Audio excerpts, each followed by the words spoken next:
Anong pinangyari na? Ano talaga nangyari, George? And actually, si Morissette is the guest. She's my baby. Mahal ko yung bata niya. You know, from then on, matagal na yan. Tulungan kami, baby ko yan.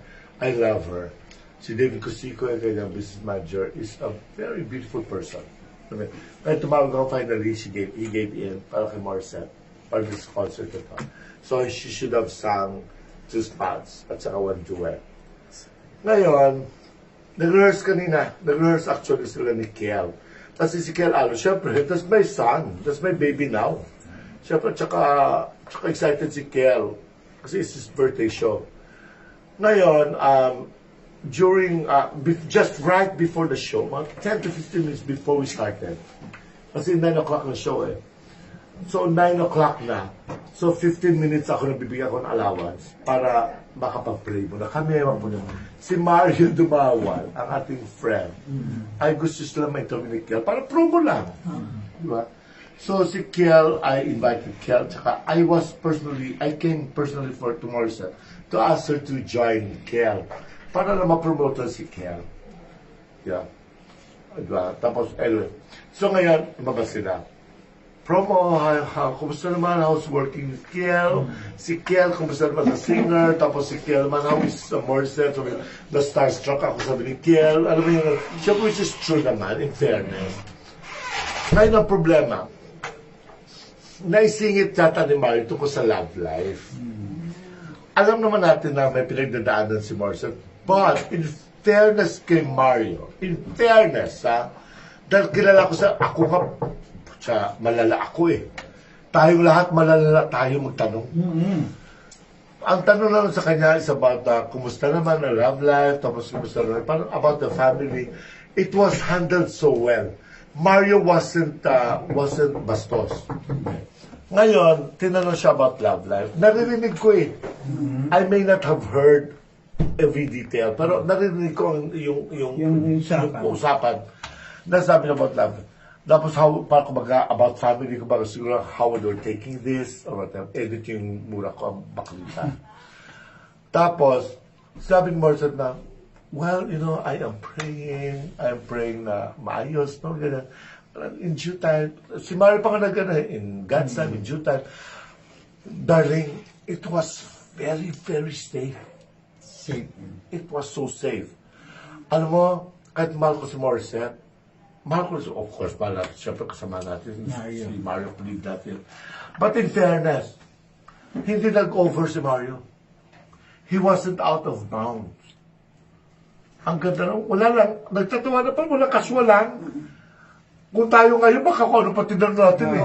Kung si Troy Catanyo, baka tinanong pa kung anong sinabi ng tatay mo sa social media. Alam mo yung gano'n? Ito wala. Casual, very, very generic. Wala, casual final. It ended. Tapos, Mario left. Naiwan yung kanyang crew. Diba? Tapos ako naman, nanood ako sa may kabilang side. Nanood ako doon. Nanood ko pa may ingay yung dingding.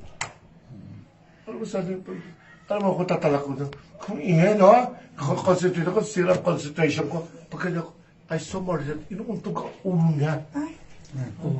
Hindi, kuntog na. Inuuntog ang ulo ganyan, head on. Sa dingding. Sa dressing room. Semento yan yung... May parang may door dyan, na mukha. Tapos sa likod yan, audience na, di ba? Yun doon. Shock ako. Magulgul, untog. Oh my God. So ang ginawa ko, dead ba ako? Kasi ang feeling ko, I don't want to interfere. Kasi baka may personal problem. So, diretso ko ng Desmond Miguel to check on the next songs. Sino kasama niya ng mga jokes niya?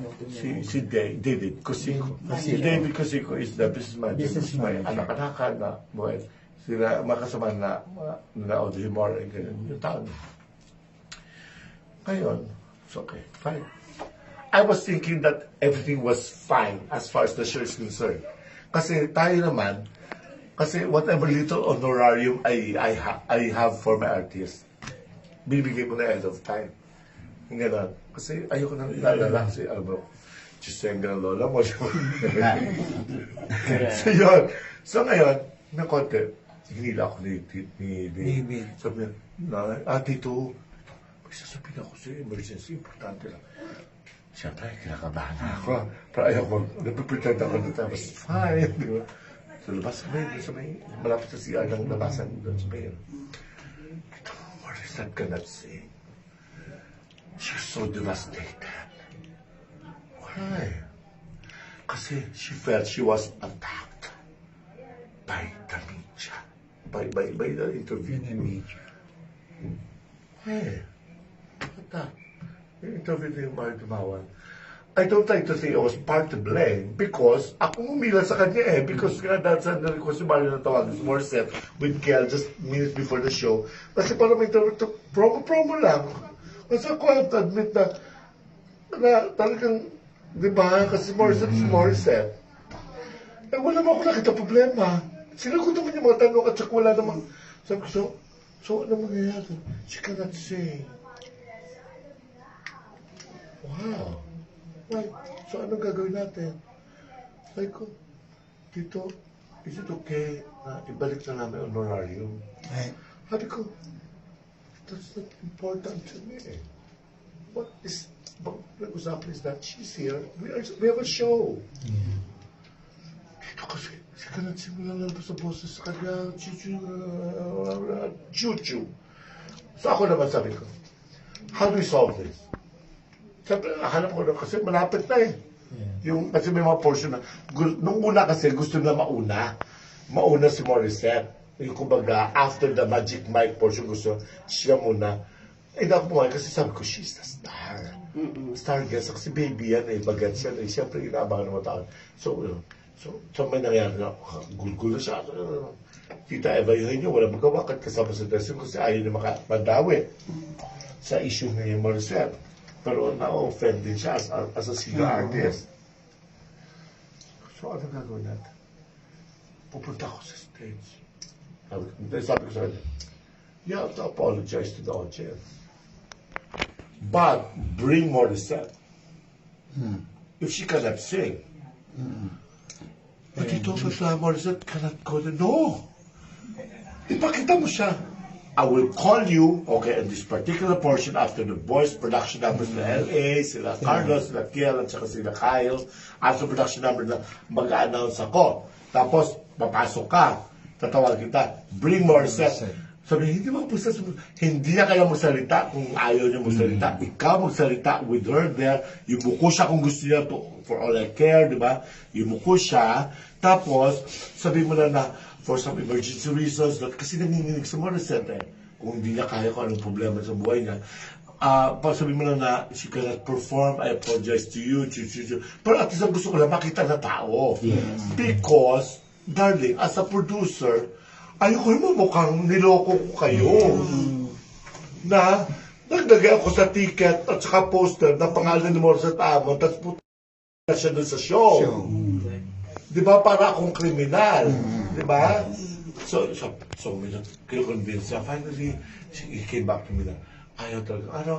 Alam mo, sabi ko sa kanya, ako ang magagalit. Tell Morissette. Because we are saving all our faces here. Una-una, David. Actually, kung artist ka, the show must go on. Lahat naman tayo may pinagdasaan ng mga problema sa buhay. We have even worse. Diba? We have worse. Everybody would agree, I'm sure, na lahat ay mas malalaki pang problema. Hindi lang love life ang puto ng tatay mo. Iba nga namamatayan, nag-show. Yeah. Kasi may commitment ka eh.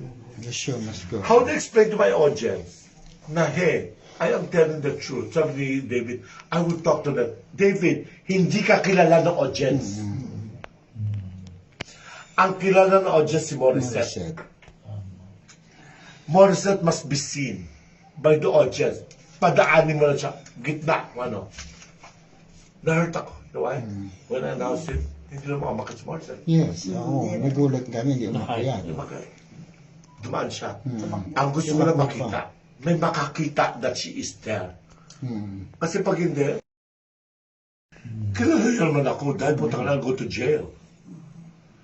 Kasi mahal ko si Morissette Mahal ko si David Pero ang natin is that You are an artist. You should know your priorities. Di ka naawa kay Kiel. Birthday concert ng anak ko to. Nasira ng dahil sa'yo.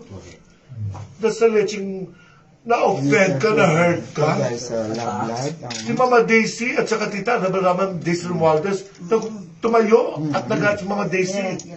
Nagat, diba? Kasi Good evening, ladies and gentlemen. Thank you for being here this evening to celebrate with Kiel. Morissette was here this afternoon until this evening. She rehearsed with Tito Butch, with Kiel. But I would like to apologize on her behalf, but there's a medical emergency that we have to attend to. I am so sorry, but I do not want to dampen the spirits of everybody in this evening's celebration. So along with my apologies is a greeting also of a good evening, and I hope you enjoy the rest of the show. Thank you very much. David, kasi syempre the people, sorry for the disruption. David, can we just ask Morissette, makita na siya ng mga tao? Kasi ayaw lang isipin ng mga tao na hindi siya dumating. Because, our people will love our audience. Kahit dito lang, makita na siya gumana lang siya kahit least tumingin because may nangyayari talaga ganito in the middle of the show. So we apologize for that. This happens to the best of us. Para tuloy-tuloy ang ating kasiyahan. At makita lang si Morissette para masabi ng mga tao na she's really here. Di ba? Nakabihis na naman siya. Paalis na siya because may emergency lang, hindi makalabas ang boses. Talaga she's so devastated. So, papakita lang, tapos para tayo, tuloy ang ating ligaya. Di ba? David, can we do that? Kahit palabas lang. Baka sabihin kasi mga tao, niloko namin sila eh.